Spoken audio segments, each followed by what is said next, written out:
guys, it's Leanne. Excuse my fluffy hair. What's going on today? I'm obviously doing stuff in the house. I was meant to have a lady come and inspect my house today, the flat anyway, and she's ill, so she's not going to do it. So today I am going to do my birth plan for you all to kind of get to know what I kind of want. I'm not writing a birth plan per se because I mean, they don't always go how you want them to go, and I think that if I did write a birth plan, I'd get, annoyed if it didn't go that way. I didn't write a birth plan with Edward, and thank God I didn't, because I ended up having a cesarean with him. But I have got kind of written down on some paper of what I actually want to happen and who to have in there and stuff like that. So these are like the questions that obviously my midwife has asked me, and I'm just trying to remember what she asked me, and then obviously I've written it down, so we all kind of know what's going to happen. So yeah, my birth plan anyway. My birthing partners is mainly Jay, and I will have obviously Jay there, hopefully the whole time, if he doesn't run away, crying, or like paranoid, or gets faints. He won't. And then maybe Mum, if I want Mum, but mostly Jay. Ooh, obviously last time I had Mum, just Mum. But this time I want Jay. The other thing is like positions in labour. Now I want to be active in my labour. With Edward I wasn't very active, and I think that's one of the main reasons why he came the way he did. So this time I want to be as active as possible, and I want to be constantly moving or doing something. Whether it is just generally on all fours, or squatting, or being on the birthing ball. I want to be doing something. So I don't really want to deliver lying flat. I want to deliver kind of upright-ish, because I don't really want to push against gravity, and I don't, I don't really want to be lying flat. I mean, we don't use stirrups or whatever the frick they call them in this country, really. Very rarely do they have you up in them. So normally you are, if you've got to have like assistance.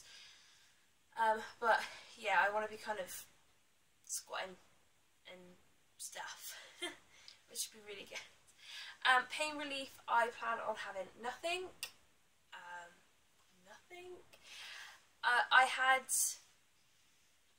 an epidural with Edward, but that wasn't my choice. That was done through my midwife's choice. Obviously I had to consent to it because my blood pressure was up too high for me personally, and that I was at risk of having a heart attack apparently, so they had to give me an epidural.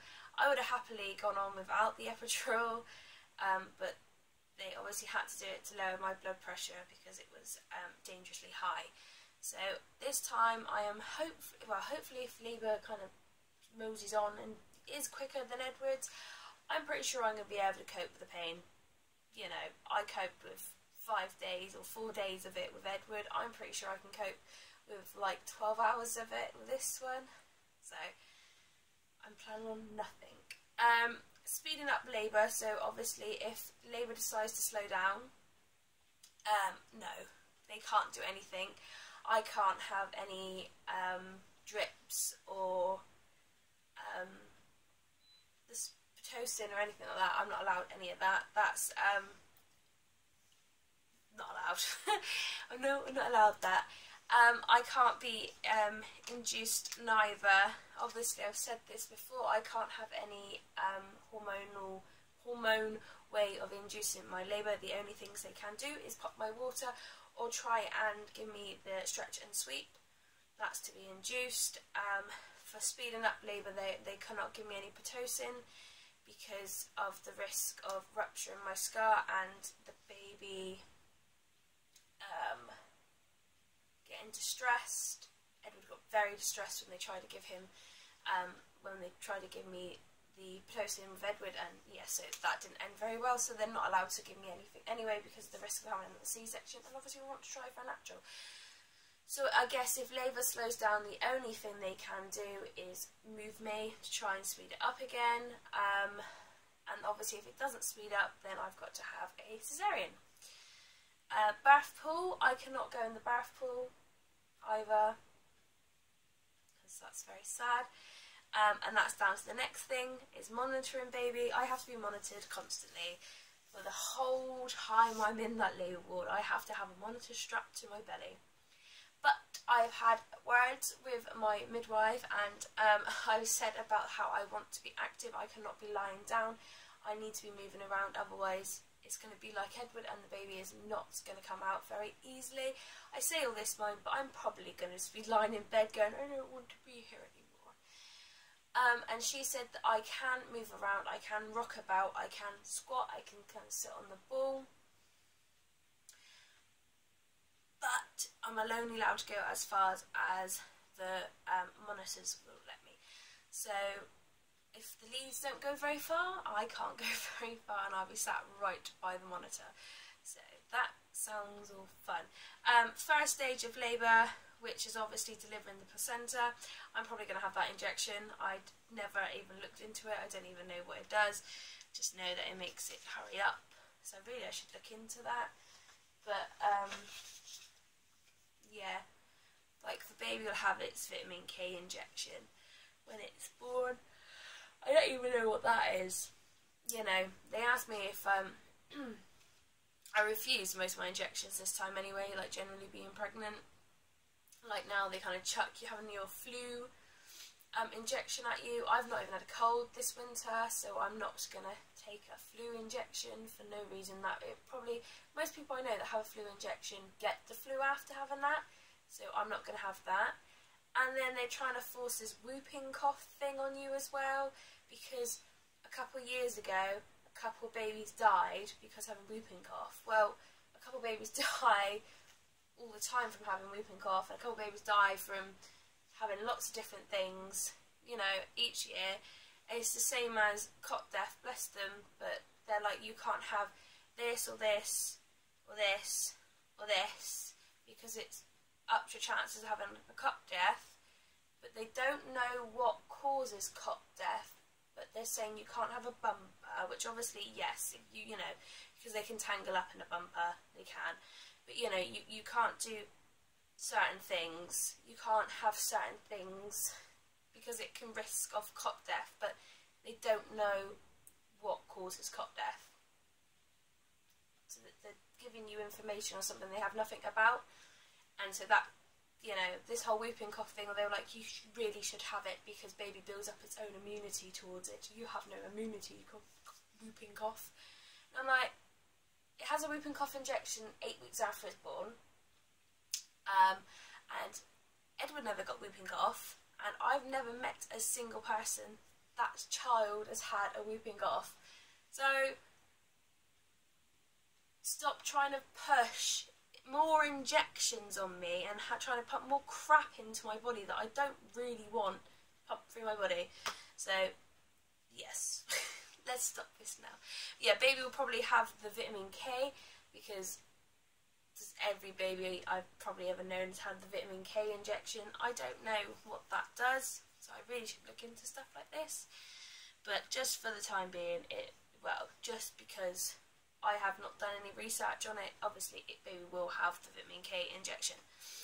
Skin to skin, I don't care how this baby is coming out of me, whether it gets cut out of me or comes out of me. I want that kid dumped, gross, gooey, and covered in on me straight away.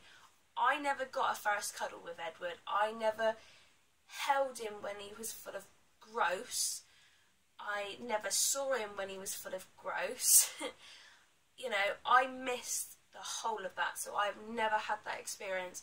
So the moment my child is born, I want that baby on me straight away, because I never saw Edward when he came out. I didn't get to hold him, I didn't get to touch him, I didn't even hear his first cry. So I want whole experience. Like, this could be my last pregnancy, it could not be, but I want to at least hear one of my children's first cries. I want to have that first instant moment of baby being chucked on me and it being gross and me being covered in grossness and just like that cuddle, because I've never had that before and I really would like that. That would be very nice.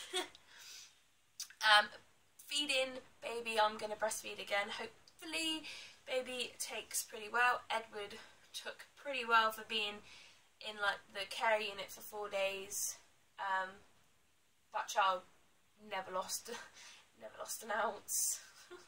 he was greedy. I would like Jay to cut the cord, but I don't know if he will. I'm hoping he will. I think, you know, I mean, his brother said it's not that bad, so I'm hoping he'll be able to cut it. If he can't, I want to cut it. Because once again, you know, it'd be nice for somebody to be able to cut it, and I'm pretty sure that even if I have a C-section, they let you cut the cord, so that'd be quite cool. If I have to have a C-section, I have to have a C-section. I'm not overly fussed by it. I mean, I had a C-section with Edward, but I want to at least try for the natural, because if I have a C-section this time, I have to have a C-section next time, and I don't want that. I want to at least go into it knowing I've tried to have a natural. And then obviously if baby goes to special care, then baby goes to special care. I will do the exact same thing as what I did with Edward. I will go down every day for I don't know how many hours until baby comes out of special care. I will pump the milk off and the baby will have the milk. The only thing I think I might be a bit more funny about is I don't really want them to give the baby a dummy. But they gave Edward a dummy because he just cried the whole time that he was down there, apparently.